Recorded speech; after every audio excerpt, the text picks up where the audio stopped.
आइए हम लोग आराधना के अगले हिस्से में जाएंगे। इसके बाद ऑफरिंग मैसेज होगा और मेन मैसेज में चलेंगे पास्टर जी के द्वारा। इस गीत के द्वारा हम परमेश्वर को महिमा देंगे। यीशु नाम सुबह हो या शाम देना प्रभु। यीशु नाम, यीशु नाम, यीशु नाम, यीशु नाम, यीशु नाम, यीशु नाम, यीशु नाम, यीशु नाम। सुबह हो या शाम लेना प्रभु का नाम और लेते जाना है। यीशु यीशु नाम। सुबह हो या शाम लेना प्रभु का नाम और लेते जाना है। यीशु यीशु नाम, यीशु नाम, यीशु नाम, यीशु नाम, यीशु नाम, यीशु नाम, यीशु नाम, यीशु नाम, यीशु नाम। बिगड़ी बनाने वाला यीशु, राह दिखाने वाला यीशु, बिगड़ी बनाने वाला यीशु, राह दिखाने वाला यीशु, सारे दुखों को दूर करेगा, मन में शांति आनंद देगा। सारे दुखों को दूर करेगा, मन में शांति आनंद देगा। सुबह हो या शाम लेना प्रभु का नाम और लेते जाना है। यीशु यीशु नाम। सुबह हो या शाम लेना प्रभु का नाम और लेते जाना है। यीशु यीशु नाम, यीशु नाम, यीशु नाम, यीशु नाम, यीशु नाम, यीशु नाम, यीशु नाम, यीशु नाम, यीशु नाम। मार्ग सत्य जीवन यीशु ही है, जीवन की रोटी यीशु मसीह है। मार्ग सत्य जीवन यीशु ही है, जीवन की रोटी यीशु मसीह है। देर करो ना जल्दी आओ, आकर जीवन जल ले जाओ। देर करो ना जल्दी आओ, आकर जीवन जल ले जाओ। सुबह हो या शाम लेना प्रभु का नाम और लेते जाना है। यीशु यीशु नाम। सुबह हो या शाम लेना प्रभु का नाम और लेते जाना है। यीशु यीशु नाम, यीशु नाम, यीशु नाम, यीशु नाम, यीशु नाम, यीशु नाम, यीशु नाम, यीशु नाम, यीशु नाम। यीशु नाम, यीशु नाम, यीशु नाम, यीशु नाम।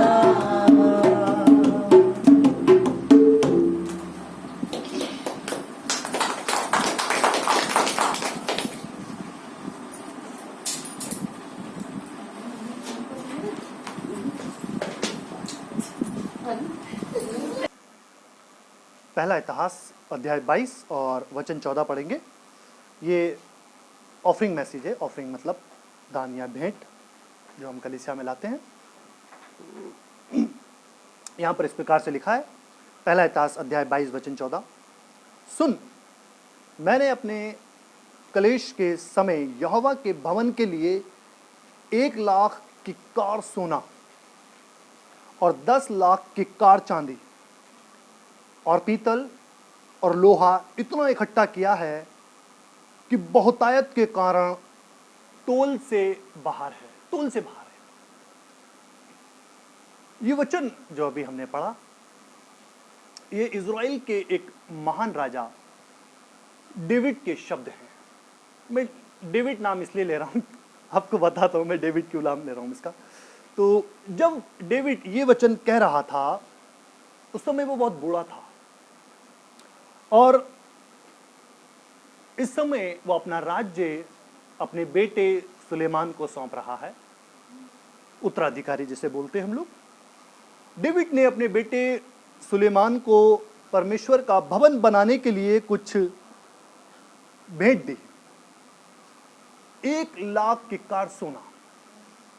अगर आप आज के हिसाब से इसका वजन देखेंगे तो ये होता है लगभग 3750 टन सोना।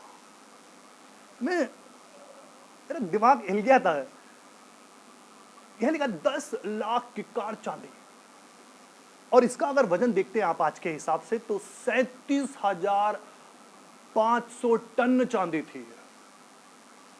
नंबर 3, पीतल और लोहा तोल से बाहर, इतना था कि वो तोल ना सके।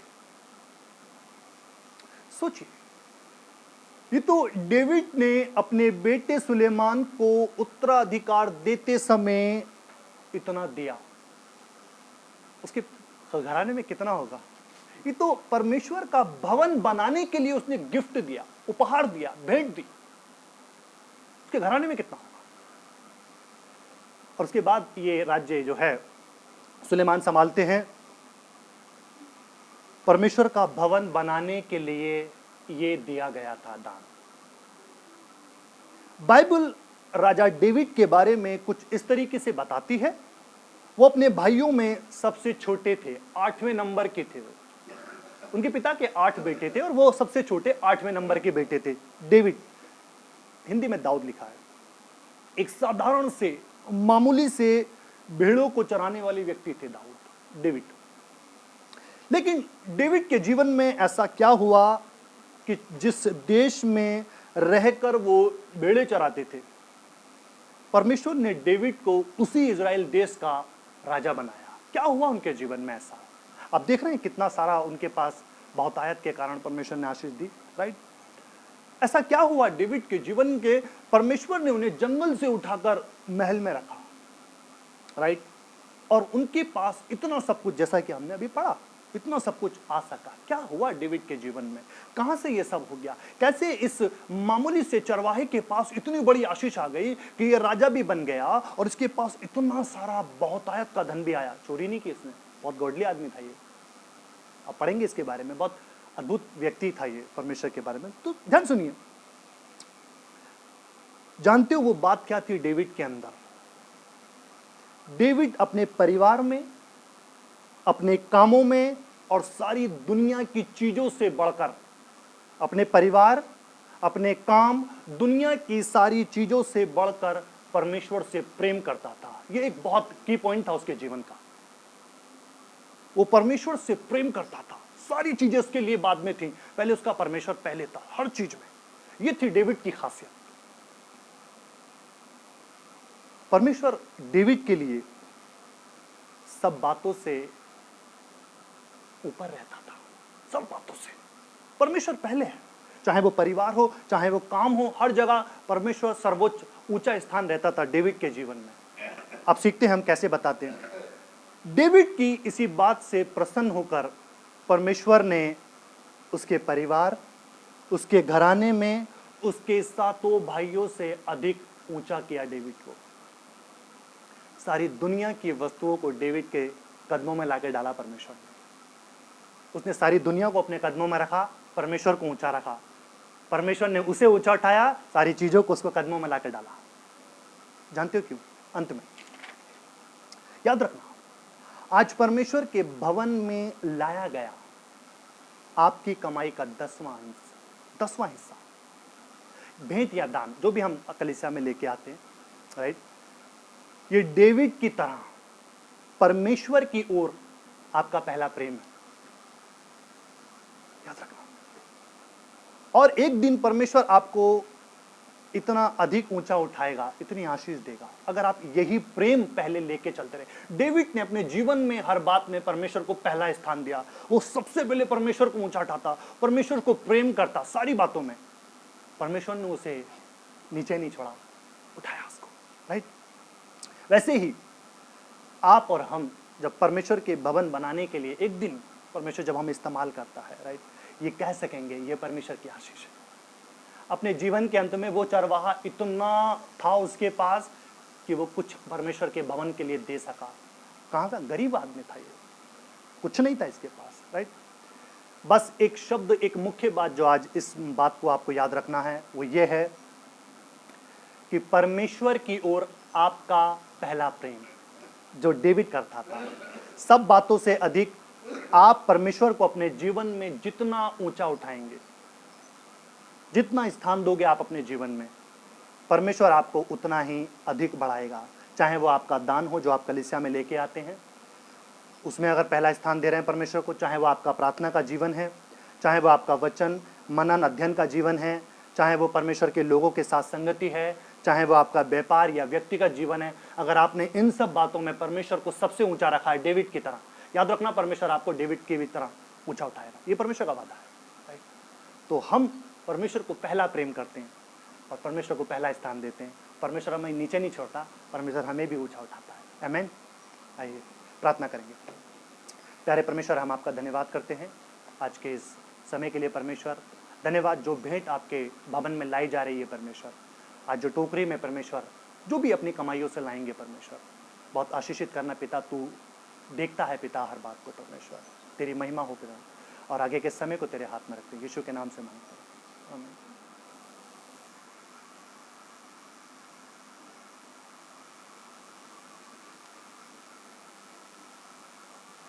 प्रभु तूने मुझे जाना है, मेरे पापों को पहचाना है, मेरे दिल की बातें मन भावनाओं को तू दूरी से समझ लेता है। प्रभु तूने मुझे जाना है,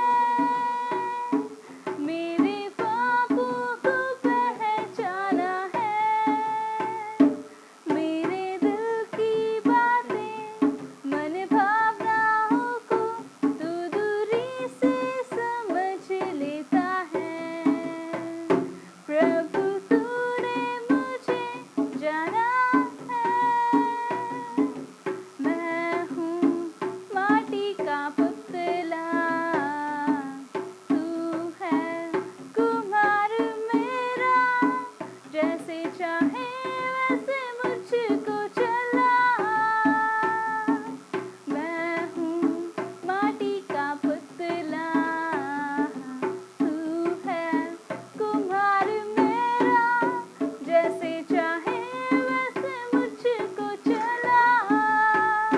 कहीं चलते चलते थक ना जाऊं, तू सामर्थ मुझको देना। कहीं चलते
परमेश्वर का धन्यवाद कि आज फिर हम सब एक साथ यहाँ पर परमेश्वर के वचन को सुनने के लिए एंड जानने के लिए हम सब इकट्ठा हुए हैं।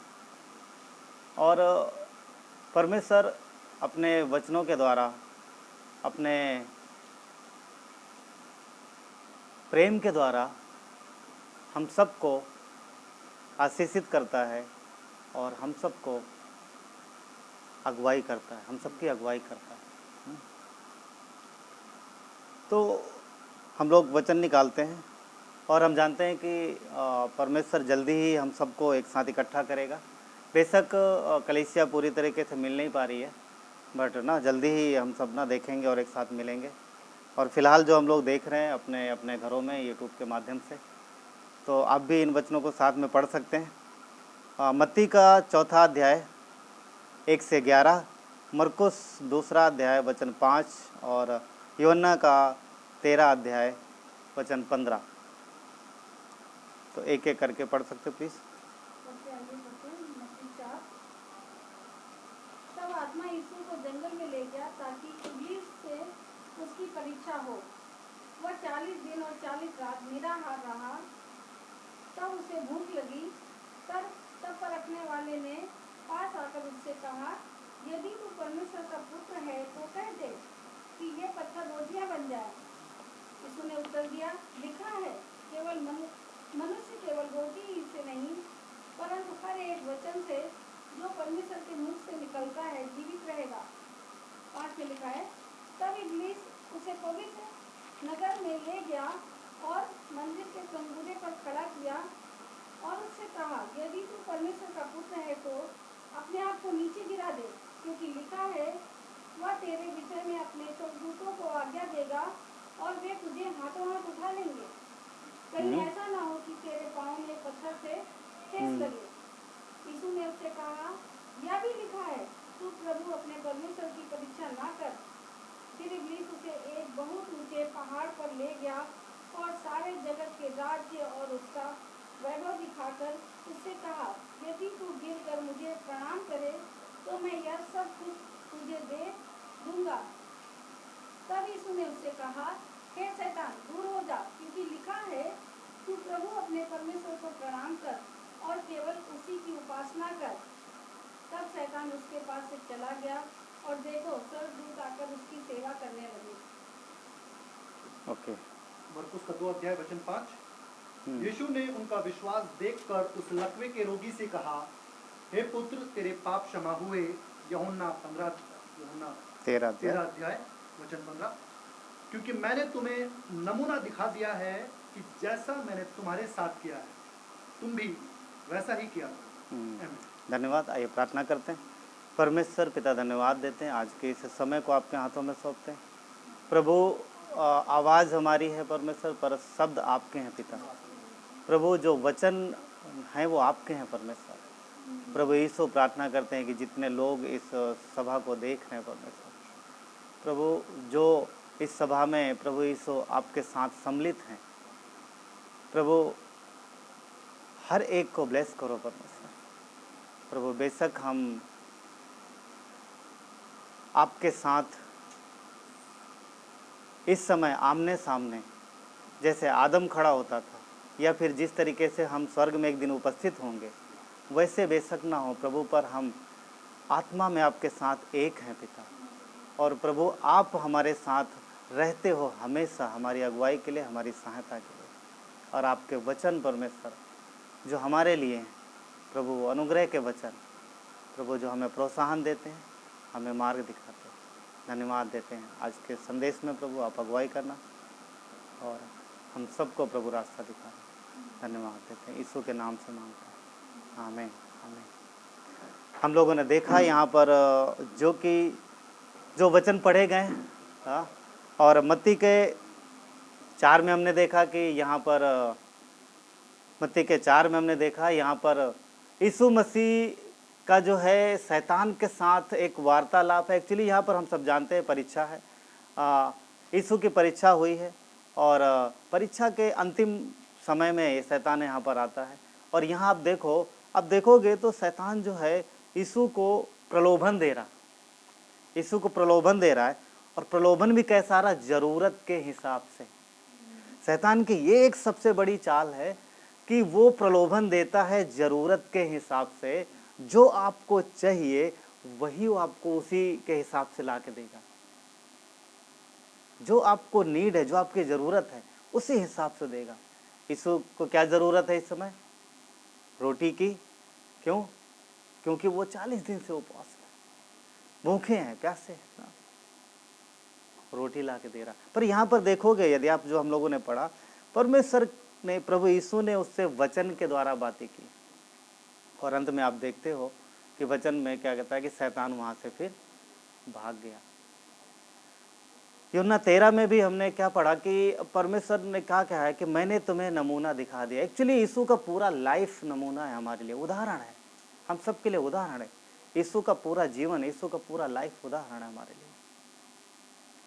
क्योंकि विश्वासी जीवन जो है अपनी ताकत से, अपनी सामर्थ्य से, अपनी बुद्धि से, अपनी समझ से नहीं जिया जा सकता। क्योंकि यदि हम अपनी समझ, अपनी बुद्धि और अपनी ताकत का सहारा लेंगे तो फिर हम स्वयं की अगुवाई में चल रहे हैं। पर जब हम यीशु पे विश्वास करते हैं तो हम उसको देखते हैं, उसको देखते हैं। जब शैतान के सामने है तो भी वचन इस्तेमाल करता है, और जब वो अपने लोगों के सामने है तब भी वो वचन। यीशु के साथ देखोगे उसके जो वचन है वो अनुग्रह भरे वचन है। शैतान के साथ उसने उसी के हिसाब से, जैसा वो प्रलोभन लेके आया उस तरीके से उसने बात की। कोई समझौता नहीं किया, कोई समझौता नहीं किया। बेशक जरूरतमंद है, बेशक वो भूखा है, बहुत भूखा है, बेशक उसको जरूरत है पानी की, रोटी की, पर उसकी दी हुई रोटी नहीं चाहिए हमें। शैतान की दी हुई रोटी नहीं चाहिए। कारण पता क्या है, मीनिंग क्या है? शैतान के द्वारा दिया गया आशीष या दी गई चीजें नहीं चाहिए विश्वासी को। कई बार हम और आप समझ नहीं पाते इस बात को, क्योंकि अब जरूरत है अगर कोई चीज और उसी समय कोई कहीं से कोई चीज आ जाती है तो हमको लगता है परमेश्वर की तरफ से आ रही है। समझना है क्या वो वचन के हिसाब से आ रही है या फिर वचन के विरुद्ध आ रही है। वचन वो जानना जरूरी है, वो जानना जरूरी।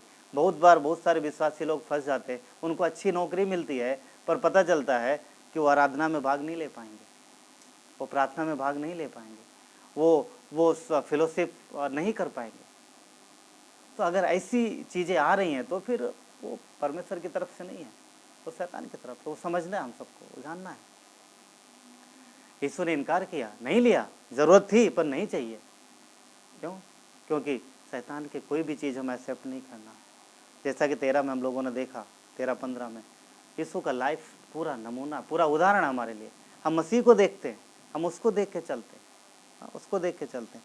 यीशु जब अपने लोगों के साथ होता है, चाहे जिस परिस्थितियों में देखोगे, उसके मुंह से अनुग्रह के वचन निकलते हैं, अनुग्रह के शब्द निकलते हैं, और वही शब्द, वही वचन हमारे जीवन को बिल्डअप करते हैं, वही वचन हमारे जीवन को बनाते हैं।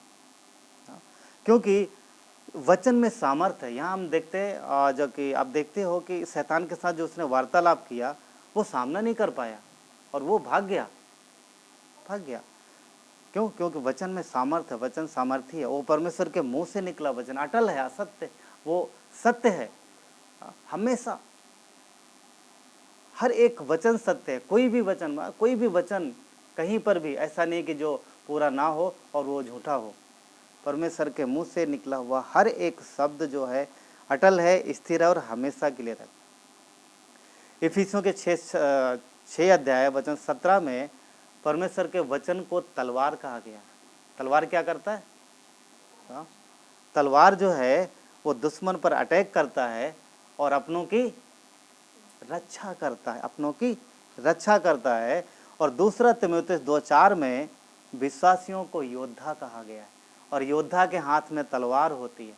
यीशु को हमने कैसा देखा कि वचन से उसने शैतान का सामना किया, और हमें भी वो ये सिखाता है कि हमेशा अपने जीवन में कि हर परिस्थितियों में, हर एक हालातों में हम वचन से हर एक परिस्थितियों का सामना करें, शैतान की हर एक चाल का सामना करें वचन के द्वारा, ना कि अपनी बुद्धि, ना अपनी ताकत के द्वारा। वो एक नमूना ना, वो एक जरूरी है ना, वो एक जानना जरूरी है, वो इम्पोर्टेंट है। परमेश्वर, जैसे कि हम लोगों ने मरकुस का 2 पढ़ा, मरकुस के 2 में देखोगे एक सीन है। यदि आप मैं विश्वास करता हूँ आप लोगों ने पढ़ा है। मरकुस के दूसरे अध्याय में एक घर है जहाँ पर यीशु मसीह संदेश दे रहे हैं। एक घर में यीशु मसीह संदेश दे रहे हैं और बहुत सारे लोग वहाँ पर इकट्ठा हैं। और अगर आप पढ़ोगे तो वचन कहता है कि 4 लोग एक व्यक्ति को चारपाई में उठा के लेके आते हैं। चारपाई में लेके आते हैं, वो लेटा हुआ है क्योंकि उसको पूरा लकवा मार गया। अब लकवा मार गया है तो उनके पास कोई होप नहीं, कोई आशा नहीं है। वो किसके पास आ रहे हैं? मसीह के पास। पर जब आगे जाके देखते हैं कि यीशु तो बहुत दूर है वहाँ पर और यहाँ सब लोग खड़े हुए हैं, उनको वो जा नहीं सकते, ना इधर से जा सकते ना इधर से जा सकते। उन्होंने कोशिश की लोगों को हटाने की, पर कोई हटा नहीं।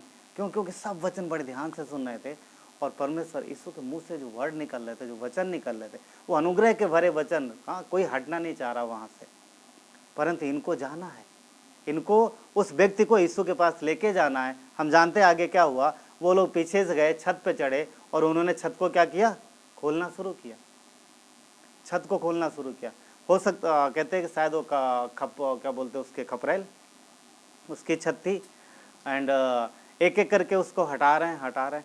अब मैं सोच रहा था कि कैसा सीन होगा जब कभी प्रीचर प्रचार करते हैं और डिस्टर्ब होने लगता है तो प्रचारक डिस्टर्ब हो जाते हैं और उनका कई सारी चीज़ें हो जाती है ना। और यहाँ पर मैं देख रहा था कि छत ऊपर होगी और जस्ट इमेजिन कि लोग खड़े हैं और यीशु मसीह संदेश दे रहे हैं। उधर से एक एक हट रहा है, आवाज़ें आ रही, और जो आगे खड़े धीरे धीरे ऊपर देख रहे होंगे। अब इस सबका ध्यान, क्योंकि जैसा खुल रहा तो ऊपर से लाइट आया, उजाला आ रहा होगा धीरे धीरे, क्योंकि चारपाई नीचे आई है। थोड़ी छत नहीं खोली उन्होंने, काफ़ी खोली और उसमें बल्लियाँ वगैरह जो भी लगी वो भी हटाई। और संदेश चालू है, उधर से का चीज़ें गिर रही हैं और कुछ गिर रहा है और ऊपर छत खुल रही है और सब यीशु की तरफ ना यीशु की तरफ ना देख करके सब ऊपर देख रहे हैं। परंतु वहाँ पर थोड़ी देर बाद छत खुलती है और वो चारपाई नीचे आती है। अब सोचो कि अगर कोई आप काम कर रहे हैं और इम्पोर्टेंट काम है, संदेश इम्पोर्टेंट था एक्चुअली यीशु मसीह को। वहाँ पर देखो यीशु का उधर देखो यीशु को वार्तालाप देखो, वहाँ उनका स्वभाव देखो। छत खुलती है, वो व्यक्ति नीचे आता है, लेके आते हैं और वो व्यक्ति यीशु के सामने है। और इसी की वजह से जो यीशु मसीह जो संदेश दे रहे थे शायद लोग अच्छे से नहीं सुन पाए, क्योंकि जब कुछ भी चीज़ें होती तो सबका ध्यान तुरंत जाता है। शायद संदेश बीच में रुक गया, जरूरी संदेश था, बीच में रुक गया। मैं सोच रहा था कि अगर कोई ऐसा काम यदि हम और आप करते हैं जो जरूरी है और किसी की वजह से वो बीच में रुक जाए तो फिर मतलब उसका फिर रिएक्शन कैसा होगा, रिएक्ट कैसा होगा, फिर मतलब कैसा बर्ताव होगा बाद में। हम लोग क्या बोलेंगे? तुम्हारी वजह से ये हुआ, तुम्हारी वजह से हुआ। इतना बड़ा, इतना ही जरूरी काम कर रहे थे, अभी जरूरत है, अरे रुक जाते थोड़ी देर, इंतजार कर लेते, थोड़ा संदेश के बाद मिल लेते हम। पर वहां पर ऐसा एक भी शब्द मसीह ने नहीं कहा। वो इंतजार कर सकते थे, संदेश खत्म होता, यीशु घर पर ही थे, गायब तो होने वाले थे नहीं, बाद में मिल सकते थे, पर उन्होंने ऐसा कुछ नहीं कहा। वो अनुग्रह है, वो अनुग्रह। और आप देखो कहते क्या वहाँ पर मरकुस के दूसरे अध्याय वचन 5 में यीशु ने कहा क्या बोला? हे पुत्र, हे पुत्र। किसको बोला? उस आदमी को जिसकी वजह से उनका संदेश बीच में रुका, जिसकी वजह से डिस्टर्बेंस हुआ, वो उसी व्यक्ति के कारण। पर वहाँ शब्द देखो क्या बोलते हैं? हे पुत्र। ये परमेश्वर का प्रेम है, परमेश्वर का प्रेम है। ये अनुग्रह के शब्द हैं जो कि अब जो लोग खड़े हैं वो भी देख रहे हैं, उनके मन में गुस्सा आ रहा होगा शायद ना, शायद जो जिसके घर में होंगे, बोलते शायद वो पतरस का घर था या फिर पतरस और या फिर और भी जो जितने भी होंगे वहाँ पर, उनके मन में थोड़ा गुस्सा आ रहा, कौन है ये? पर यीशु ने बोला नहीं, इसलिए चुपचाप सब खड़े रहे। शायद किसी ने उनको रोका नहीं, क्योंकि शायद यीशु का मुंह देख रहे होंगे कि प्रभु कुछ बोले, शायद इशारा भी किया मैं जाऊँ क्या? यीशु ने बोला होगा रुक रुक अभी मत जा ना। जस्ट मैं सोच रहा था क्योंकि उसका छत खुल रही है और वो चुपचाप खड़ा है, जाने लगा। यीशु ने बोला रुको रुको मत जाओ अभी। और जब वो व्यक्ति आया तो वो भी, अच्छा तेरी वजह से तू था। पर परमेश्वर क्या बोल रहा? हे पुत्र। ये शब्द हैं उसके, ये यीशु के शब्द हैं। ये हमें और आपको, वो लकवा हमारा विकलांग था, चल नहीं सकता, उसको कोई प्यार नहीं करता, क्योंकि उसकी सहायता, उसकी मदद की जरूरत है। पर यीशु ने उसे कहा हे पुत्र, हे मेरे पुत्र। ये अनुग्रह के शब्द हैं। उसने बोला उठ और चल। और हम जानते हैं कि उसके बाद क्या हुआ, अपनी चारपाई उठाई वो चला गया। ये परमेश्वर, ये उसका प्रेम है, ये उसके मुंह से निकलने वाले शब्द हैं जो कि मनुष्य के जीवन को बिल्डअप करते हैं, जो हमारे और आपके जीवन को बिल्डअप करते हैं, बनाते हैं। विपरीत परिस्थितियों में जब चीज़ें आपकी इच्छानुसार नहीं हो रही हैं, जब हालात आपके अनुसार नहीं है, जब काम आपके इच्छानुसार नहीं हो रहा है और लोग आपके इच्छानुसार बर्ताव नहीं कर रहे हैं, उस समय आपका बर्ताव उनके साथ कैसा होता है, ये बहुत इम्पोर्टेंट बात है। उस समय हम अपना स्वभाव किस तरीके से प्रकट करते हैं दूसरों के सामने, ये एक ज़रूरी बात है, ये समझना। विपरीत परिस्थितियों में क्या हम मसीह के स्वभाव को अपने अंदर रखते हुए लोगों के साथ वैसा बर्ताव करते हैं, या फिर हम स्वाभाविक स्वभाव के अनुसार बर्ताव करते हैं। जैसा कि यहाँ पर हमने देखा कि मसीह ने उससे एक भी शब्द नहीं बोला, ना उसको जो व्यक्ति लकवे का मारा था, ना उनको जो उसे लाए थे, पर उनको उठाया और बढ़ाया। एक दूसरी घटना देख सकते हैं हम उत्पत्ति के 45 अध्याय में, इसको भी आप लोगों ने पढ़ा है, यूसुफ के विषय में है। यूसुफ एक व्यक्ति है, एक लड़का है, और 12 भाई, उसके कई सारे भाई हैं, टोटल मिला के 12 थे। और परंतु यूसुफ जो है अपने पिता का सबसे प्यारा है, और यूसुफ के प्रेम को, पिता का प्रेम यूसुफ के प्रति ज़्यादा है, इसलिए भाई उससे नफरत रखते हैं। उन्होंने उसे बेच दिया दास के रूप में, और वो दास बन के चला गया दूसरे देश, दूर चला गया। वहाँ पर उसने तकलीफ़ें उठाई, परेशानी उठाई, जेल में रहा, दास बन के काफ़ी दिन रहा, बहुत दिक्कतें उठाई। फिर परमेश्वर, परंतु एक बात था उसमें, यूसुफ के जीवन में, यूसुफ परमेश्वर से बहुत प्रेम करता था। हर एक तकलीफ़ में, हर एक परेशानी में, चाहे जैसे हालात हो, वो परमेश्वर को ऊंचा रखता था। जैसा कि अभी हमने ऑफरिंग के मैसेज में सुना दाऊद के विषय में, कि दाऊद अपने जीवन में हमेशा परमेश्वर को ऊपर रखते थे। सेम यूसुफ भी वैसा करता था। परमेश्वर ने उसके इस चीज़ को, इस भाव को देखा, उसके इस प्रेम को देखा, और परमेश्वर ने उसे जेल से निकाला और फिरौन के सामने पहुंचाया, और फिरौन ने उसे राजा बनाया, क्योंकि परमेश्वर ने उसे ऐसी बुद्धि दी थी। समय बदलता है, और जहाँ पर उसके भाई और उसके पिता और उसके घराने के लोग रहते थे, वहाँ पर अकाल पड़ता है। अकाल इतना कि उनके पास खाने के लिए कुछ नहीं रहता है। परंतु जहाँ यूसुफ रहता है वहाँ पर बहुत आशीष होती, आशीष मतलब वहाँ बहुत अनाज होता है। तो इनके पिता को पता लगता है कि वहाँ पर अनाज है, तो ये अपने भाई और अपने इस यूसुफ के भाइयों को भेजते हैं कि जाओ वहाँ से अनाज ले आओ, खरीद लाओ। होता है, अगर हमारे पास खाने के लिए नहीं है तो हम लोग बाहर जाते खरीदने। तो वहाँ पर जहाँ पर यूसुफ था मिस्र में, वहाँ बहुत अनाज था। ये लोग जाते हैं लेने, और यूसुफ का अभी गेटअप चेंज हो गया है, वो मिस्र के जैसा बन गया है, वैसा उसका क्योंकि वो प्रधानमंत्री है। उसके भाई जब उसके सामने जाते हैं तो वो नहीं पहचान पाते, उसके भाई यूसुफ को नहीं पहचान पाते, परंतु यूसुफ उन्हें पहचान जाता है। यहाँ देखिए, उन्होंने उसे मारना चाहा था, पर परमेश्वर ने उसे बचाया। काफ़ी साल निकल गए हैं, तकलीफ़ और परेशानी उठाया, और अब उसके भाई उसके सामने हैं। जैसे आप सोच सकते हैं यहाँ पर भी कि यदि कोई एक व्यक्ति जिसकी वजह से वो जेल में गया हो, जिसकी वजह से उसने अपने परिवार छोड़ा हो, जिसकी वजह से उसने अपना घर बार छोड़ा हो, अगर ये व्यक्ति उसके सामने आए तो एक आम व्यक्ति का कैसा रिएक्शन होगा, आम व्यक्ति का कैसा एक मतलब बर्ताव होगा उसके साथ, कैसा रिएक्ट करेगा। सोच सकते हैं कि उसकी वजह से वो जेल गया, उसकी वजह से अपने पिता से और अपने परिवार से दूर रहा, उसकी वजह से उतने तकलीफें उठाई, और आज वो उनके सामने है। पर यूसुफ जो है परमेश्वर का व्यक्ति है, परमेश्वर का व्यक्ति। इसके मुंह से भी हम अनुग्रह के शब्द सुनते हैं। क्या कहता है वो वचन 7 में, उत्पत्ति के 45 अध्याय वचन 7, अगर कोई है वहाँ पर तो पढ़ सकता है। उत्पत्ति का 45 अध्याय वचन 7 और 8।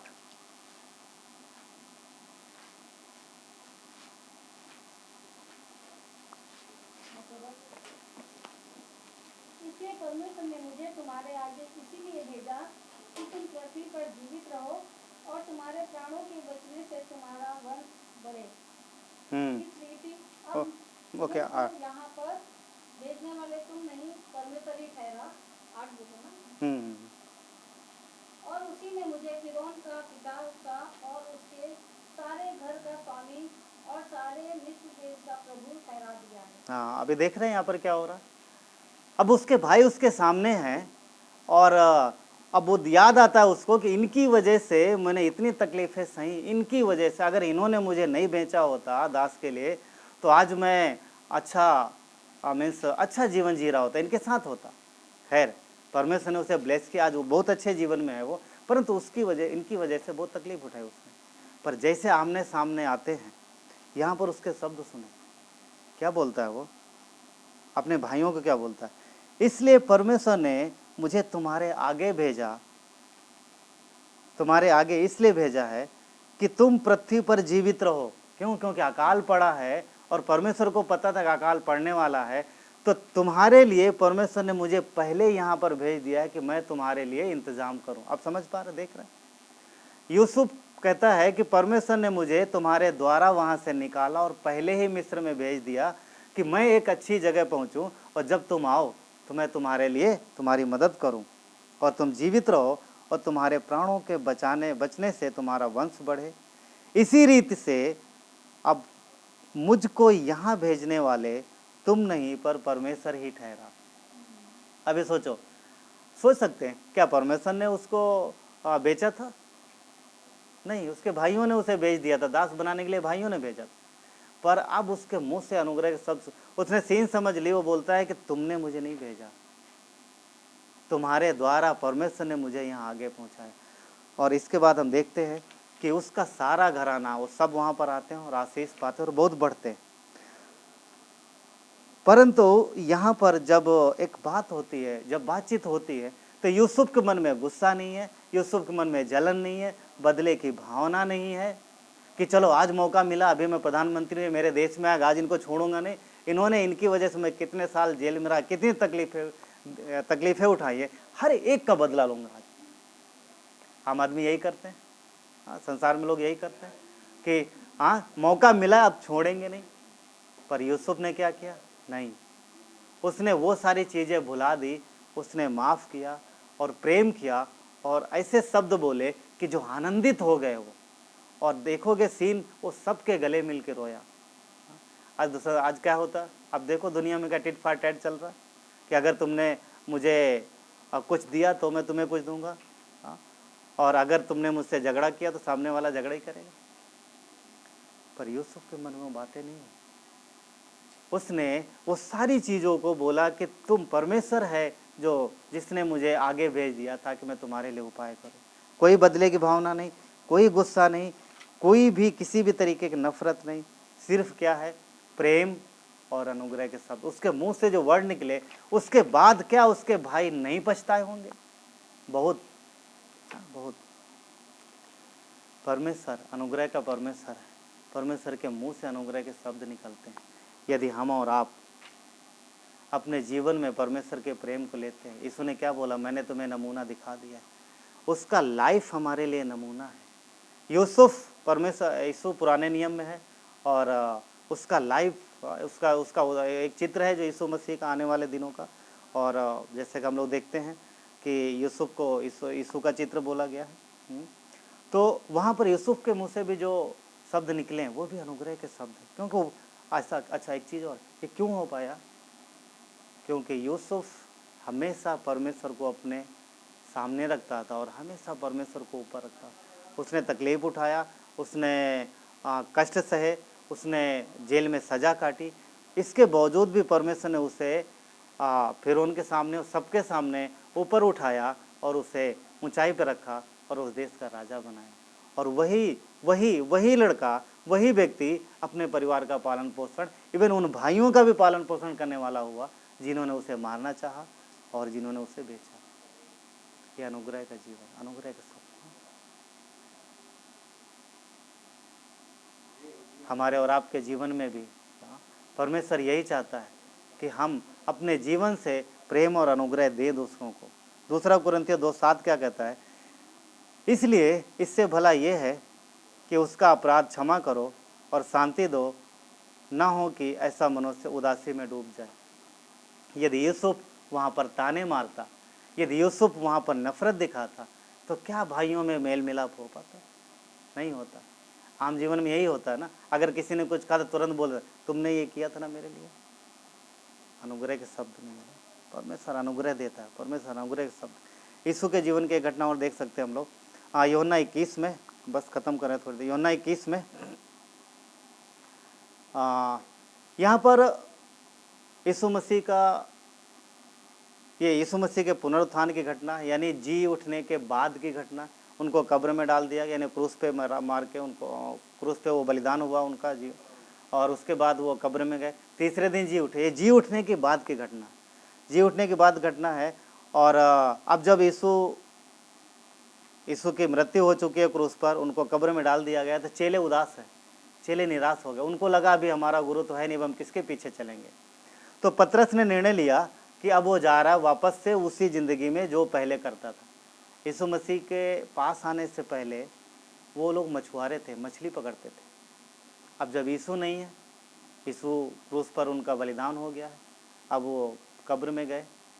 हाँ, बोलते हैं जी उठे, पर फिर भी अब उनके साथ नहीं है शरीर में। पतरस निराश हुए और उन्होंने बोला कि अब मैं जा रहा हूँ मछली पकड़ने। कुछ और भी चेले इनके साथ चल पड़े और ये जाते हैं, अपना जाल उठाते हैं और मछली पकड़ते हैं, मछली पकड़ते हैं।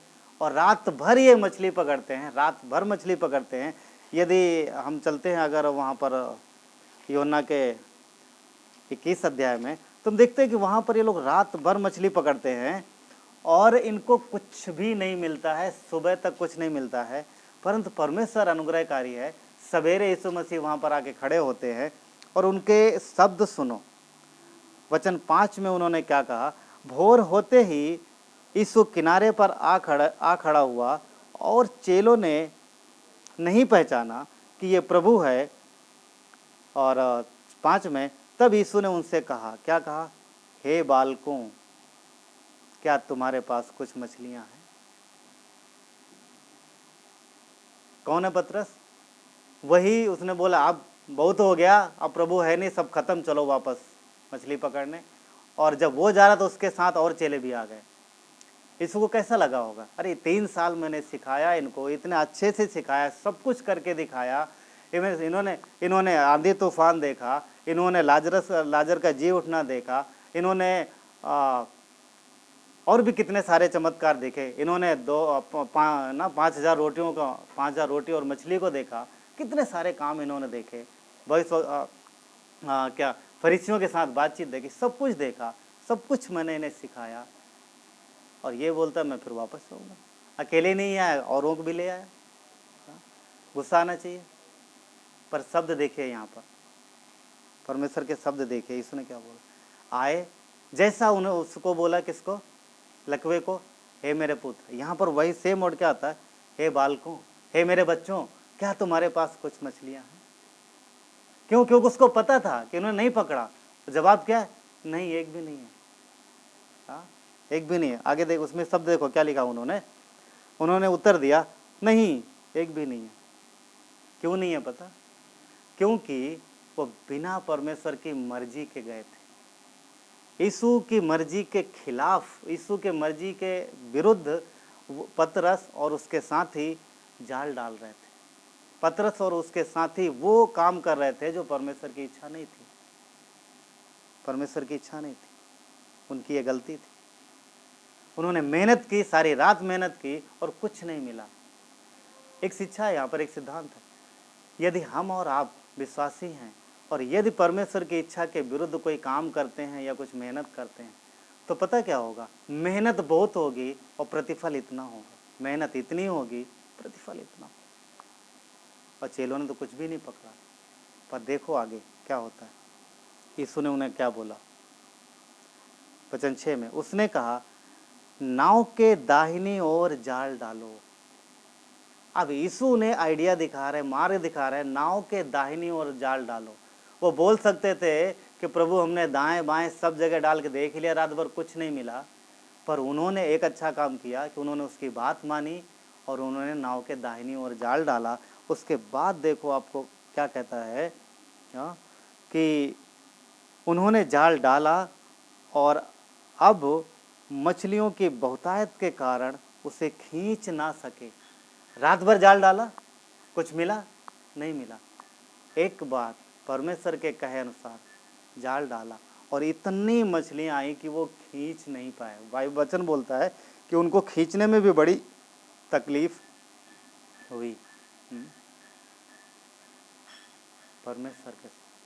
परमेश्वर जो उसके मुंह से जो शब्द निकलते हैं, जब हम उसके अनुसार करते हैं तो हमारे जीवन में ब्लेसिंग आती है। और कई बार हमारे मन से, जो हमारे मन ना उसके मुंह से शब्द निकले, हमारे जीवन में ब्लेसिंग करते हैं। उसकी वचन कहता है कि जो सोचता है परमेश्वर हमारे लिए भली बात है, उसकी कल्पनाएं, उसकी योजनाएं हमारे लिए भली हैं। पर मनुष्य की खुद की योजनाएं, खुद की कल्पनाएं उसके लिए भली नहीं है। हम देख रहे हैं, हम लोगों ने देखा, पतरस ने प्लान बनाया था हम करेंगे, हाँ पहले कभी पकड़ता होगा, मिलती होंगी, पर अब जो कि परमेश्वर चाह रहे हैं कि तो हम उसकी इच्छा अनुसार चलें, तो हमें उसकी इच्छा अनुसार चलने पर ही ब्लेसिंग है, उसी की इच्छा अनुसार चलने पर ही आशीष है। इसके बाद आज यदि आप पढ़ोगे तो वहाँ पर दिखता, कहता है कि परमेश्वर ने उन्हें भोजन खाने के लिए भी अरेंज किया, क्योंकि वो रात भर थक गए थे। जानता था परमेश्वर कि रात भर मेहनत की है, मछलियाँ पकड़ी, उसने मछली और रोटियों का अरेंज किया, खिलाया, भोजन भी दिया, क्योंकि भोजन जरूरी है। परमेश्वर भोजन दे रहा, भोजन दे। उसके बाद अब वो पतरस से कुछ कहता है, देखिए क्या कहता है। 3 जिम्मेदारियां दी पतरस को, एक्चुअली 4 बातें बोली उसको, उसने पतरस को। बाकी चेलों को लेके कौन आया था? पतरस ही आया था। और उसी को परमेश्वर ने कहा, मेरे मेमनों को चरा, मेरी भेड़ों की रखवाली कर और मेरी भेड़ों को चरा। चौथी बात, मेरे पीछे हो ले। ये जो उसके शब्द, जो अनुग्रह के शब्द, हे मेरे बालकों क्या तुम्हारे पास कुछ है? नहीं है, अच्छा ऐसा करो, ये करो। उन्होंने किया, इतना सारी मछली, बाहर आए, भोजन दिया, खाना दिया ना। अब बोला है अब ये करो। ये जो प्रेम और ये अनुग्रह के शब्द जो उसके मुंह से निकले, उन्होंने चेलों को बिल्डअप किया। और उसके बाद कहीं आपको नहीं मिला होगा कि पतरस या कोई चेला पीछे मुड़ के आया, मुड़ के देखा हो, कभी नहीं देखा। परमेश्वर उनके साथ पहले भी था, उस समय बाद में भी था, और आज भी हमारे और सबके साथ है। यदि हम अपने जीवन में परमेश्वर के उन शब्दों को ग्रहण करते हैं, और आप यदि वो अपने जीवन से उन दूसरों, वो शब्दों को या उस प्रेम को आग दूसरों को देते हैं, तो ध्यान रखिए जो भी आपके साथ है, यदि आप यह आचरण अपनाते हैं तो वो भी आपके साथ हमेशा बना रहेगा। दूसरी चीज़, यदि हम परमेश्वर की इच्छानुसार, उसकी इच्छानुसार जाल डालेंगे तो ब्लेसिंग बहुत है, ब्लेसिंग बहुत है। पर यदि हम अपनी मर्जी, कई बार विश्वासी लोग ये गलती करते हैं और अपनी बुद्धि और अपनी समझ का सहारा लेते हैं, जहाँ पर जैसे मैं बोल चुका हूँ कि मेहनत बहुत होती है और आशीष बहुत थोड़ी होती है। तो परमेश्वर जो ये चाहते हैं कि हम उनके जीवन को, जो उन्होंने एक नमूने के जैसा दिखाया, हमारे लिए एक उदाहरण बना, उसको देखें और उसके अनुसार चलें। अनुग्रह ग्रहण करें, अनुग्रह के वचन ग्रहण करें, और अनुग्रह का जीवन जो हमने ग्रहण किया वही दूसरों पर रिवील करें, और अनुग्रह, अपने मुंह से भी अनुग्रह के शब्द दें दूसरों के लिए, तो जो हमारे और आपके सबके जीवन को बिल्डअप करते हैं। ये परमेश्वर ने क्षमा किया और परमेश्वर बढ़ाने वाला है। नीति वचन का 24 का 16 कहता है, धर्मी चाहे 7 बार गिरे तो भी वो उठ खड़ा होता है। परमेश्वर ने वही किया, चेलों को उठाया, चेलों को उठाया, हमें भी वही करना। पुराने नियम में क्या बोला? चाहे 7 बार, नया नियम में 7 गुने 70 बार। बहुत अपडेट हो गया नया नियम ना, नया नियम अपडेट हो गया। परमेश्वर हमें अनुग्रह देता है, बार बार देता है, और हमें भी अपने जीवन में दूसरों को अनुग्रह देना है और परमेश्वर की इच्छा अनुसार चलना है। वो हमें माफ़ करता, हमें माफ़ करना सीखना। वो हमसे प्रेम करता, हमें दूसरों को प्रेम देना। और वो हमारी गलतियों में हमारे ऊपर ब्लेम नहीं लगाता, दोष नहीं लगाता, हमें उठाता है, हमें बिल्डअप करता है। तो हमें भी दूसरों को बिल्डअप करना है और उसकी इच्छा अनुसार चलना है, तो बहुत आशीष। अगर आप उसकी इच्छा अनुसार जाल डालते हैं तो आप जाल खींच नहीं पाएंगे, इतनी मछली वो देगा। यदि आपको ज़्यादा मछलियाँ चाहिए तो परमेश्वर की इच्छा अनुसार जाल डालिए, अनुग्रह को ग्रहण करिए और दूसरों को दीजिए। आमीन। आइए प्रार्थना करते हैं। प्यारे पिता परमेश्वर, धन्यवाद देते हैं प्रभु आपके प्रेम के लिए, प्रभु उन अनुग्रह के शब्दों के लिए। पिता, हे मेरे पुत्र, क्या तुम्हारे पास कुछ है? नहीं प्रभु, मेरे पास कुछ नहीं परमेश्वर। हमारे पास प्रभु आपके शब्द हैं जो आप हमें दे रहे हो परमेश्वर, आपका प्रेम प्रभु जो आपने हमारे लिए दिया। प्रभु, हम आपके इच्छा अनुसार चलना चाहते हैं परमेश्वर। प्रभु, हम दाऊद के जैसा अपने आप को आपके सामने रखना चाहते हैं। यूसुफ के जैसा प्रभु हम आपको अपने जीवन में प्रथम स्थान देना चाहते हैं परमेश्वर। यदि हम अपने आप को आपके सामने रखते हैं और हम आपसे ग्रहण करते हैं और उसे जीवन में लागू करते हैं, और प्रभु यदि हम आपकी इच्छा अनुसार चलते हैं, आपकी इच्छा अनुसार अपने काम को, आपकी इच्छा अनुसार अपने बिजनेस को, आपकी इच्छा अनुसार अपनी नौकरी को, आपकी इच्छा अनुसार अपने परिवार को, आपकी इच्छा अनुसार अपने बच्चों को, हर एक चीज़ यदि हम आपकी इच्छा अनुसार करते हैं, तो प्रभु हमारे लिए आपने बहुत अच्छी योजनाएं बनाई हैं और हमारे लिए बहुत ब्लेसिंग। वो जाल इतना भर गया कि वो खींच नहीं पाए प्रभु। वो लकवे का रोगी को इतना मिला कि उसको दोबारा किसी का सहारा नहीं लेना पड़ा। उसने अपनी चारपाई उठाई, वो खुद चल के गया। पिता, आया था 4 लोगों के कंधों पर, 4 लोगों के हाथों में उठा के आया था, पर वो गया अकेला अपनी खुद उसी चारपाई को जिस पे वो लेटा था, जो उसी चारपाई को जो वो लोगों के द्वारा लाई गई थी, वो उसी चारपाई को अब खुद उठा के लेके गए। परमेश्वर आपका अनुग्रह है पिता, थैंक यू।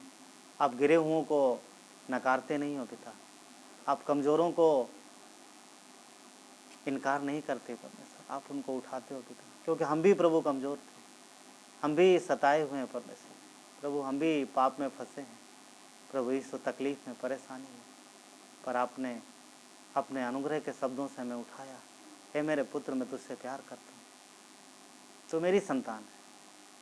थैंक यू, धन्यवाद देते इस प्रेम के लिए परमेश्वर, धन्यवाद देते, आपकी महिमा करते हैं। यदि आपने अभी तक यीशु पर विश्वास नहीं किया है, तो आज आपके पास मौका है। यीशु मसीह पर अपना ईमान ला सकते हैं। वो आपके लिए क्रूस पर मरा है, उसने क्रूस पर अपनी जान दी है आपके लिए, आपके सारे पापों के लिए। कब्र में गया और तीसरे दिन जी उठा, वो जीवित मसीह है। यदि आप अपने पापों की क्षमा मांगते हैं और यीशु को अपने जीवन में उद्धारकर्ता ग्रहण करते हैं, तो बाइबल खातिरी लेती है कि आप जब ये धरती छोड़ेंगे तो परमेश्वर के सामने उपस्थित होंगे। थैंक यू, धन्यवाद देते हैं, धन्यवाद देते हैं। प्रभु यीशु के नाम से मांगते हैं, आमीन, आमीन।